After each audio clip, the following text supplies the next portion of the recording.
One thing many can agree on is that everyone loves their favorite snacks and sweet treats. From Little Debbie's to Rice Krispies, candy bars, etc., most of us have our sugary weaknesses that we just can't seem to stay away from. One of the most popular dessert options in America is the good old-fashioned chocolate chip cookie, which has been a staple in America for centuries. From freshly baked versions to the store-bought brands, cookies have long been considered one of the most popular sweet treats.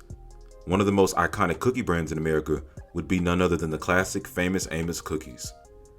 Famous Amos cookies were patented by Wally Amos Jr., who followed his Aunt Della's recipe with a few changes.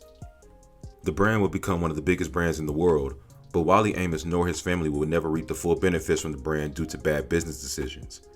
Many now know the story of Famous Amos as a story of brilliant ideas, but bad business moves, which ultimately cost Wallace and his family much of the wealth created with the Famous Amos brand. Wally Amos Jr. was born on July 1st, 1936 in Tallahassee, Florida. At the age of 12, he moved in with his Aunt Della after his parents divorced. Aunt Della would regularly make pecan and chocolate chip cookies, which is how Wally got familiar with her recipes. He developed nice cooking skills, which led him into the culinary courses for 2 years. When reminiscing on his Aunt Della's home, Wally stated, "We certainly had no monetary wealth, but Aunt Della's home was always rich in the principles and qualities vital to a child's upbringing, and it was filled with the aroma of her delicious chocolate chip cookies."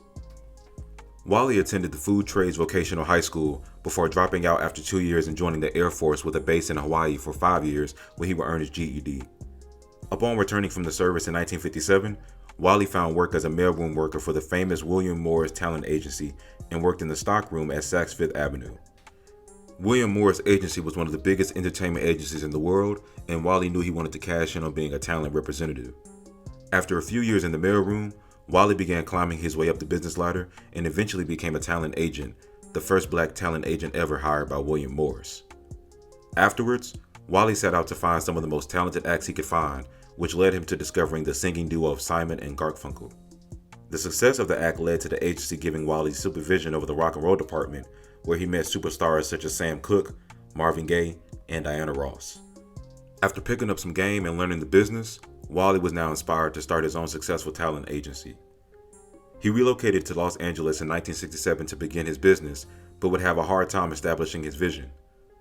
The failure of the business would lead to Wally making his aunt's famous cookies with a slightly different recipe in his downtime, in which he discovered his love for baking and was endorsed by entertainers to start up his cookie business endeavors. A quote from one of Wally's sons, Sean, states, "Cookies were a hobby to relieve stress." An excerpt from the biography website states, using a modified version of his Aunt Della recipe, he planned to open the first freestanding cookie store.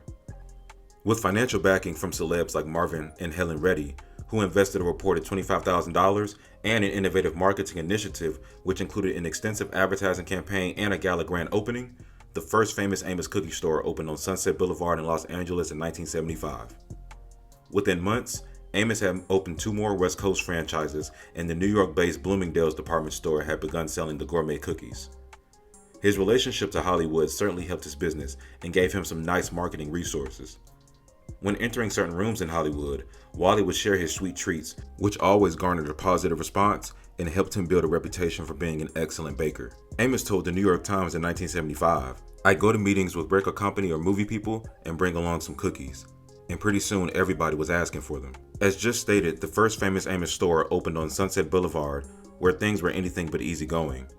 Amos had recently divorced at the time of the first store, which resulted in he and his son Sean being the ones to run the shop. The level of crime in the neighborhood definitely didn't make it an ideal place to open your first business, as there were some instances where the two were affected by the downsides of the neighborhood. Reflecting on the experience, his son Sean stated, "It was an unlikely place to sell cookies. The east side of Sunset was seedy. There were prostitutes. We were across the street from a strip joint. We were held up a couple times. But a few blocks down was the A&M Records loft where Dad had offices next to Quincy Jones. He saw something. He felt that what he was doing would transcend the neighborhood. I stood on milk crates to ring up customers. I worked the front, Dad worked the back. They sold 3 kinds of cookies by the pound: chocolate chip peanut butter, chocolate chip with pecan, and a butterscotch chip with pecan. The business and brand ran extremely smoothly through the first year of business, reportedly bringing in over $300,000 in revenue. By 1982, the company was now worth tens of millions of dollars and was indeed one of the top cookie brands in the United States. In the decade of 1975 through 1985, The cookie was endorsed by many celebrities and regular customers alike for the high quality ingredients in the cookies as well as the diverse set of flavors. The signature picture of Wally in his straw hat and cotton shirt became synonymous with delicious cookies and played a pivotal role in the establishment and maintenance of the famous Amos brand. Wally gained a level of celebrity due to both the success of his brand and his Hollywood connections. He made guest star appearances in some of the biggest shows at the time, including Taxi and The Jeffersons, and occasionally hosted block parties in which the likes of Muhammad Ali and Andy Warhol attended. Wally was a great marketer and a great baker, but he wasn't the best at making business decisions, something which would eventually result in him having to sell the famous Amos brand in order to keep it alive. Bad investments, along with other money mismanagement and declining sales by 1984, are said to have been the main reasons why Amos decided to sell parts of his business. An excerpt from the aforementioned History Channel states, Amos struggled to keep up with the brand's rapid growth. By 1985, famous Amos reported a $300,000 loss on sales of $10 million. He wasn't a businessman. He was an amazing marketer and had great promotional instincts, but he made a lot of bad decisions. Amos continued to raise money while diluting his own equity. At one point, he lost his home. In 1985, Amos sold a majority stake to Bass Brothers Enterprises for $1.1 million. He sold it to save it, his son Sean said. He's always been impulsive. A lot of entrepreneurs are. That same spark that can drive you to take a chance prevents you from listening to others. You think you're infallible. The company ownership would be in the hands of various businesses from the years of 1988 through 1991 until being purchased by President Bacon Company in 1992 for $61 million, 55 times what Wally sold his controlling stake for, showing just how much money Wally could have made. During these years, the production of the cookies changed, and preservatives were added to give them a longer shelf life, and they were redistributed as more affordable than before, prompting Wally to step entirely away from the brand as he didn't like the processed food aspect. You can't compare a machine-made cookie with a handmade cookie. In 1992, when Wally attempted to start another cookie company named Wally Amos Presents Hazelnut Cookies, he was sued by the new famous Amos owners for trademark infringement and now realized his own name and likeness was no longer his to use. Wally commented on the incident stating, "I was stupid, plain and simple. I sold the company and didn't realize I had sold my future along with it." Afterwards, he rebranded the company under the name Uncle No Name, but the brand would file for bankruptcy in 1996. Reflecting on losing the gold mine that was the original famous Amos brand, Wally doesn't seem too bothered. "I lost the company, so what? It's just stuff. Can't take it with you." In 1999, Wally would get an opportunity to now work for the company he once owned as a spokesperson, now that was the brand owned by Keebler. At first, Wally tried to give the job a chance, but he couldn't make peace with the fact that he was just another employee at a company started by him in the first place and quit after 1 year. "It was bittersweet," says his son Sean. He was happy to be back in the center of the brand he started, but he also had a hard time accepting the fact that at the end of the day, he was just a paid spokesperson. Wally would leave the brand permanently and set out to make a new way with his muffin company and relocated to Hawaii where he opened a bake shop. In the midst of all his bakery business and success and failure, Wally has been married 3 times and has a few children. His first marriage was to Maria LaForey sometime in the late 1950s. The two divorced after a few years with no children. In 1967, he would marry singer Shirley Ellis, with whom he has one son, the aforementioned Sean Amos, who is a musician in his own right. The two divorced in 1978. In 1979, Wally would marry his current wife, Christine Harris. The couple has 3 children, Sarah, Gregory, and Michael. Additionally, outside of his business endeavors, Wally is a strong advocate for education and frequently encourages the youth to value a proper learning experience. He was awarded the National Literary Honors Award by George H.W. Bush for his contributions.